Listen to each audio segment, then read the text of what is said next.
नमस्कार, बी न्यूजमा स्वागत छ। म स्नेहा नेपाली। समाचार सुरु गरौँ मुख्य शीर्षकबाट। गुल्मीमा नेपाली पोसाकको सिलाइ तालिम, सिप सिकेर व्यवसाय बन्ने सहभागीहरूको भनाई।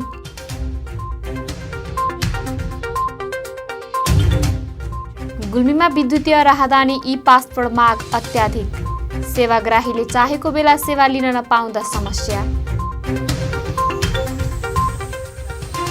नेपाल र भारत बीच ऊर्जामा उपलब्धि, बङ्गलादेश बेच्न बाटो खुल्यो।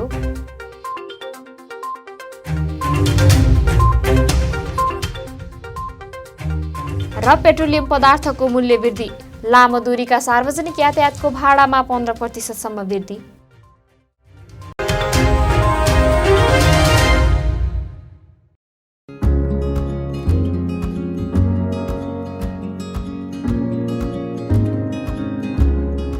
Sneha motor parts and washing centre, Resunga नगरपालिका 1, पुतली बजार, तमघास, गुल्मी। हामी कहाँ विभिन्न कम्पनीका मोटरसाइकल दक्ष मिस्त्रीद्वारा मर्मत गरिनुका साथै सबै किसिमका मोटरसाइकलका पार्ट्सहरू होलसेल तथा फुटकर मूल्यमा बिक्री गरिन्छ।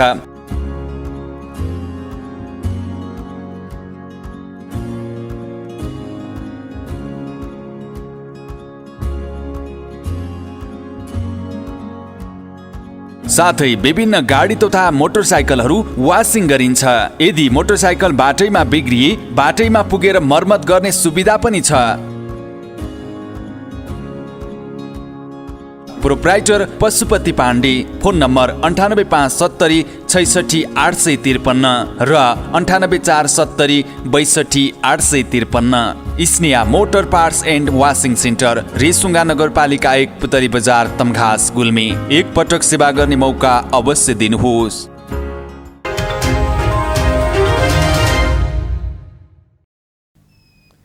गुल्मीमा महिलाहरूको लागि नेपाली पोसाकको सिपमूलक सिलाइ तालिम सुरु गरिएको छ।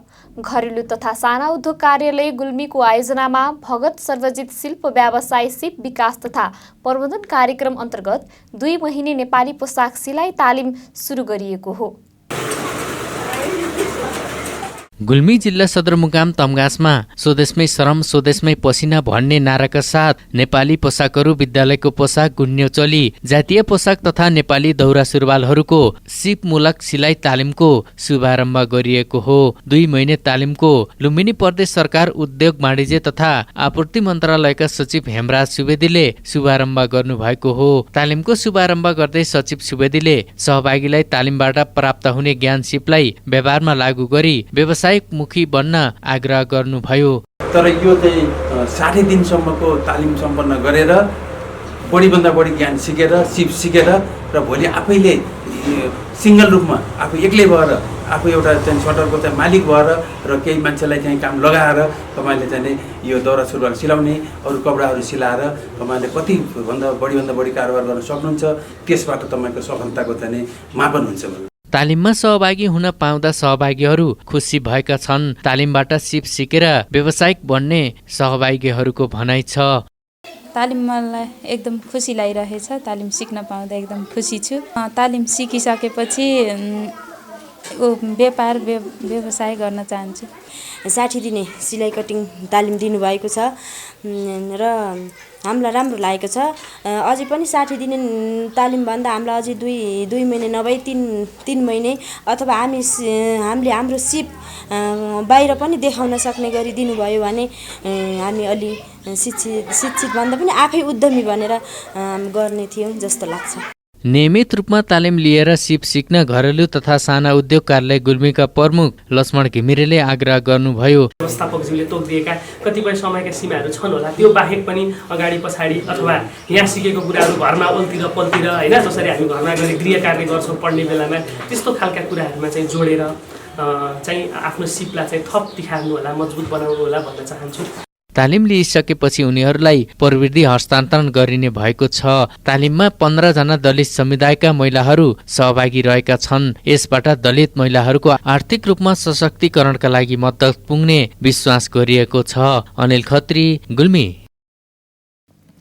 गुल्मी जिल्लाको सदरमुकाम तमघासका एक व्यवसायीले आफ्नो पसलको वार्षिकोत्सवको अवसरमा फरक क्षमता भएका विद्यार्थीहरूलाई सहयोग गर्नुभएको छ। जिल्लाको सदरमुकाम तमघासको क्याम्पस रोडमा रहेको गण्डकी डिजिटल फोटो स्टुडियोका व्यवस्थापक मेघराज पन्थीले आफ्नो व्यवसायले 20औं वर्ष पार गरेको अवसरमा उपल्लो तमघासमा पढ्ने फरक क्षमता भएका विद्यार्थीहरूलाई दिवा, खाजा तथा शैक्षिक सामग्री सहयोग गर्नुभएको हो। तमघासमा रहेर फोटो सम्बन्धी व्यवसाय गर्दै आएका उक्त व्यक्तिले आफ्नो पसलको वार्षिक उत्सवको अवसरमा समाज सानो भए पनि सहयोग गरौं भन्ने उद्देश्यले दिवा, खाजा तथा शैक्षिक सामग्री सहयोग गरेको पन्थीले बताउनुभयो। उपल्लो तमघास माध्यमिक विद्यालयमा 30 जना फरक क्षमता भएका विद्यार्थीहरूले आवाज सहित पढ्दै आएका छन्। वार्षिक उत्सवको अवसरमा एक दिन भए पनि फरक क्षमता भएका विद्यार्थीलाई हौसला प्रदान गर्न सहयोग गरेको पन्थीले बताउनुभयो। गण्डकी डिजिटल फोटो स्टुडियोका व्यवस्थापक पन्थीले विद्यालयमा एक कार्यक्रम राखेर दिवा, खाजा तथा शैक्षिक सामग्री सहयोग गर्नुभएको हो। विभिन्न उत्सवहरूलाई फजुल खर्च गरेर मनाउनु भन्दा पनि समाजमा रहेका असहाय, अशक्त तथा फरक क्षमता भएकाहरूलाई सहयोग गरेर मनाउनु पर्छ भन्ने मान्यतालाई विकास गर्न सहयोग गरेको पन्थीको भनाइ छ। आफ्नो पसलको वार्षिक उत्सवको अवसर पारेर विद्यालयमा रहेका फरक क्षमताका विद्यार्थीलाई सहयोग गरेको भन्दै विद्यालयकी प्रधानाध्यापक पिङ्की भुसालले धन्यवाद दिनुभयो। उहाँले फरक क्षमता भएका विद्यार्थीहरूलाई समाजका सबै क्षेत्रको सहयोग उत्तिकै रहेको बताउनुभयो। पछिल्लो समयमा यस उपल्लो तमघास माध्यमिक विद्यालयमा विभिन्न सङ्घ संस्थाहरूले आफ्नो विभिन्न अवसर पारेर सहयोग गर्न थालेका छन्। वैदेशिक यात्राका लागि यसअघि मसिन रिडेबल पासपोर्ट MRP प्रयोग हुँदै आएकोमा सरकारले विद्युतीय राहदानी ई पासपोर्ट कार्यान्वयनमा ल्याएको छ। विद्युतीय राहदानी ई पासपोर्ट सेवा दिन थाले पनि सेवाग्राहीले चाहेको बेला सेवा लिन नपाउँदा समस्या हुँदै जान थालेको छ।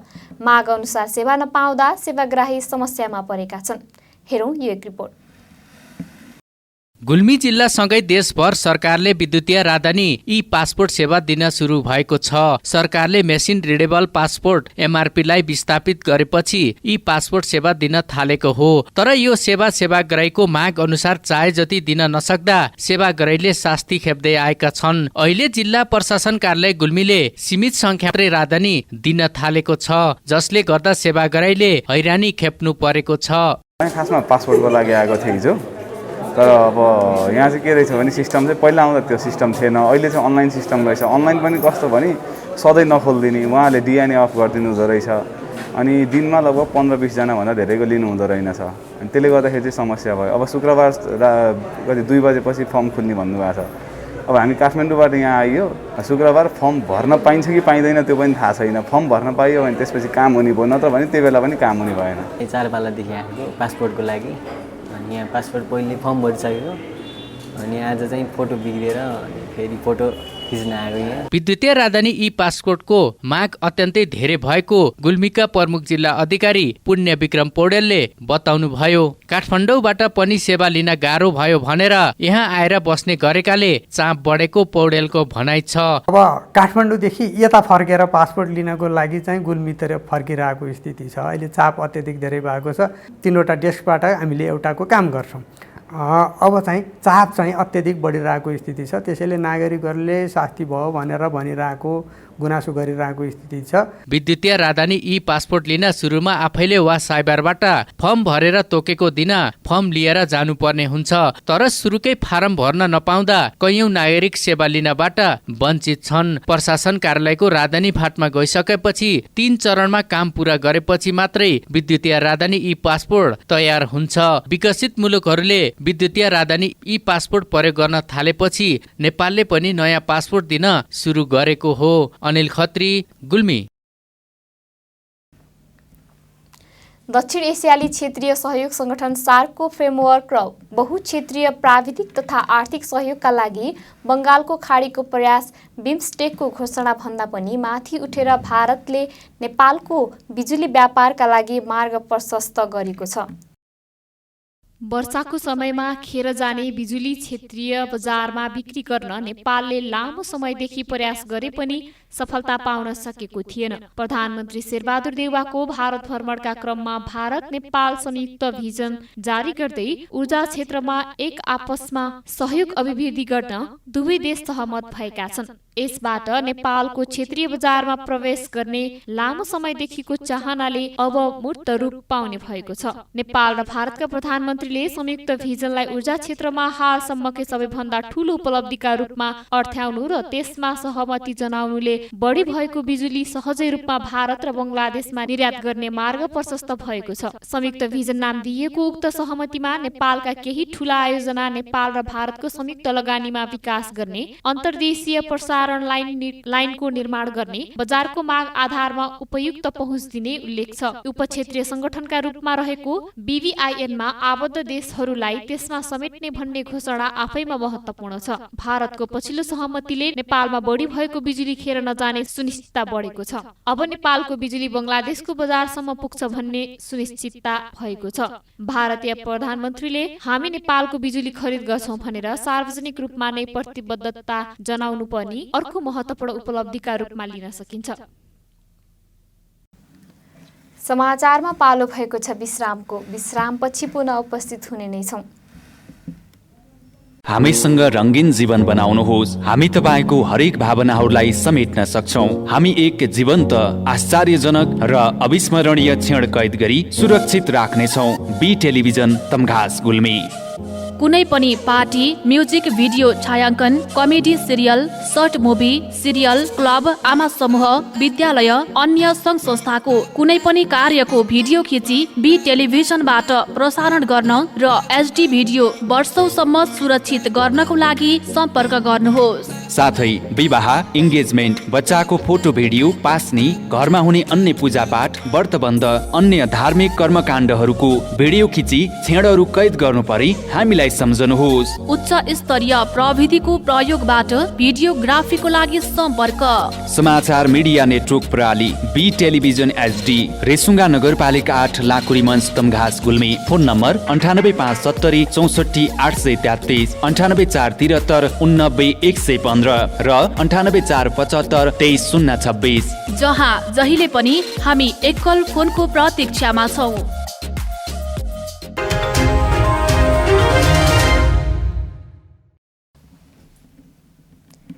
विश्रामपछि पुनः स्वागत छ। अब लागौं बाँकी समाचारतर्फ।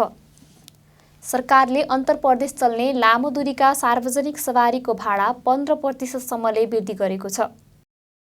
भौतिक पूर्वाधार तथा यातायात मन्त्रालयको मन्त्री स्तरीय निर्णय अनुसार यातायात व्यवस्था विभागले यात्रुवाहक सवारीको भाडा 10% बढाएको हो। यस्तै पहाडमा मालवाहक सवारीका लागि 13 र तराईमा 15% का दरले भाडा बढाइएको यातायात व्यवस्था विभागले जनाएको छ। पेट्रोलियम पदार्थको मूल्य वृद्धि भएसँगै यातायात व्यवसायहरूले सवारी साधनको भाडा बढाउन माग गर्दै आएका थिए। यसअघि गत असारमा पनि लामो दूरीमा चल्ने सार्वजनिक सवारीको भाडा 20 देखि 28% वृद्धि गरिएको थियो। तत्कालीन भौतिक पूर्वाधार तथा यातायात मन्त्री वसन्त नेङमाङले 27 असारमा पेट्रोलियम पदार्थ र गाडीका पाठ पूर्जाको मूल्य वृद्धिलाई आधार बनाएर भाडा बढाउने मन्त्री स्तरीय निर्णय गरेका थिए। लामो दूरीका सवारी भाडा बढेसँगै छोटो दूरीको सवारी भाडा समेत बढाउन व्यवसायले लबिङ थालेका छन्। काठमाडौँ उपत्यकामा चल्ने सार्वजनिक सवारी साधन व्यवसायले भाडा बढाउन प्रदेश सरकारसँग माग गर्दै आएका छन्।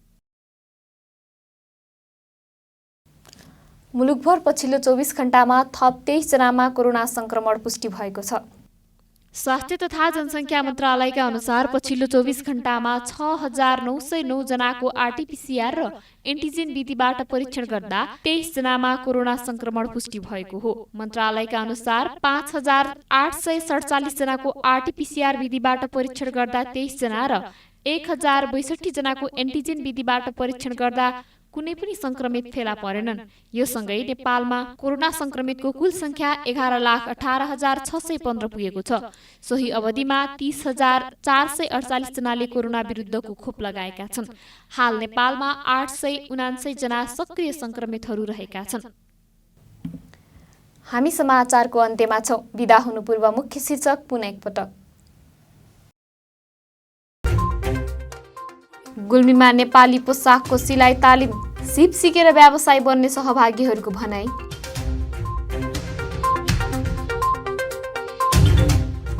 गुल्मीमा विद्युतीय राहदानी ई पासपोर्ट माग अत्याधिक, सेवाग्राहीले चाहेको बेला सेवा लिन नपाउँदा समस्या।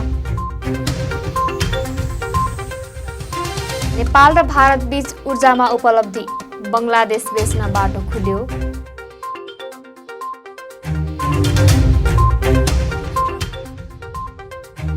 र पेट्रोलियम पदार्थको मूल्य वृद्धि, लामो दूरीका सार्वजनिक यातायातको भाडामा 15% वृद्धि।